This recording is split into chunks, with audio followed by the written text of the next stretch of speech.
అదే RTV app వార్తల్ని క్షణాల్లో చదివే అవకాశం ఉంటుంది. ఒక న్యూస్ పేపర్, ఒక టెలివిజన్ ఛానల్ మీ చేతుల్లో ఎప్పుడూ ఉంటాయి.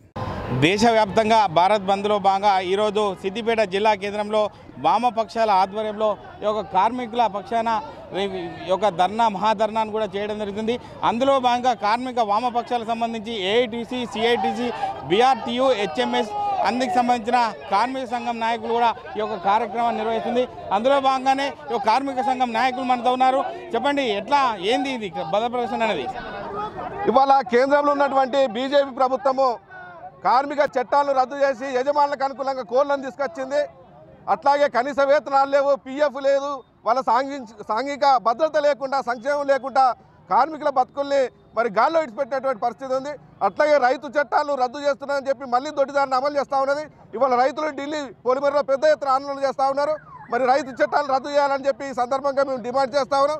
వీటన్నిటి అంటే ప్రైవేటు వాళ్ళకి అందరికీ కూడా దేశ సంపద అప్పచెప్తున్నటువంటి పరిస్థితి ఉంది. వీటన్నిటి మరి ఈ ప్రభుత్వం మళ్ళీ గద్దెనెక్కాలని మతోన్మానం తీసుకొస్తూ ఉన్నది. అందుకనే కార్మికులు, ప్రజలందరూ కూడా బీజేపీ ప్రభుత్వానికి తగిన బుద్ధి చెప్పి గద్దెదించాలని చెప్పి ఈ సందర్భంగా మేము డిమాండ్ చేస్తా ఉన్నాం. అంటే ఈ యొక్క కార్యక్రమం ఉద్దేశించి ప్రధాన డిమాండ్ ఏంటని చెప్పవచ్చు. ఈరోజు దేశవ్యాప్తంగా, ముఖ్యంగా గ్రామీణ వ్యాప్తంగా ఈ దేశ బంద్ నిర్వహించాలని అన్ని కార్మిక సంఘాలు జాతీయ స్థాయిలో పిలుపునివ్వడం జరిగింది.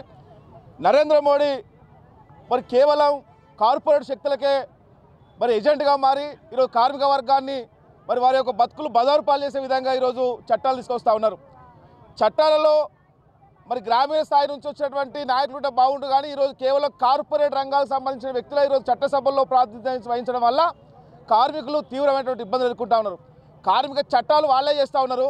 కనీస వేతనం 26,000 రూపాయలు ఇవ్వాలని చెప్పి కేంద్ర ప్రభుత్వంలో ఉన్నటువంటి పాలకులు నిర్ణయించినా కనీస వేతనం అమలు కావడం లేదు. ఈ కార్మిక చట్టాలను రద్దు చేయడానికి ఈరోజు కేంద్ర ప్రభుత్వం కూరుకున్నటువంటి పరిస్థితి. ఈరోజు రైతుల సమస్యలపైన గతంలో ఈ రైతుల నల్ల చట్టాలు మేము వాపసు తీసుకుంటామని చెప్పిన నరేంద్ర మోడీ ఈరోజు తీసుకున్నటువంటి పరిస్థితి లేదు. ఇప్పుడు రైతాంగం అంతా దేశవ్యాప్తంగా మరి ఢిల్లీ ప్రధాన కేంద్రంలో ఆందోళన చేస్తూ ఉన్నా వారిపైన బలప్రయోగం చేస్తూ ఉన్నారు తప్ప ఈ కార్మికుల, రైతుల సమస్యలు పరిష్కరించడంలో కేంద్రంలో ఉన్నటువంటి నరేంద్ర సర్కార్ విఫలమైంది. అందుకే దేశవ్యాప్తంగా ఉన్నటువంటి అన్ని కార్మిక సంఘాలు ఏకతాటికి వచ్చి ఈరోజు నరేంద్ర మోడీని గద్దెదించేంత వరకు కూడా పోరాటం చేయాలని చెప్పి ఈరోజు నిర్ణయించడం జరిగింది.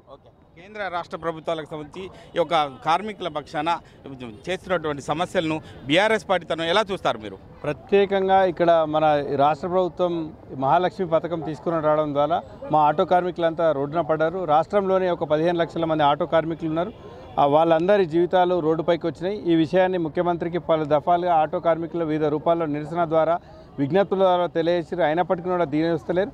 ఇటీవలనే రాష్ట్రంలో సుమారు 25 మంది ఆటో కార్మికులు ఈ మహాలక్ష్మి పథకం వచ్చిన తర్వాత ఆత్మహత్యలు చేసుకున్నారు.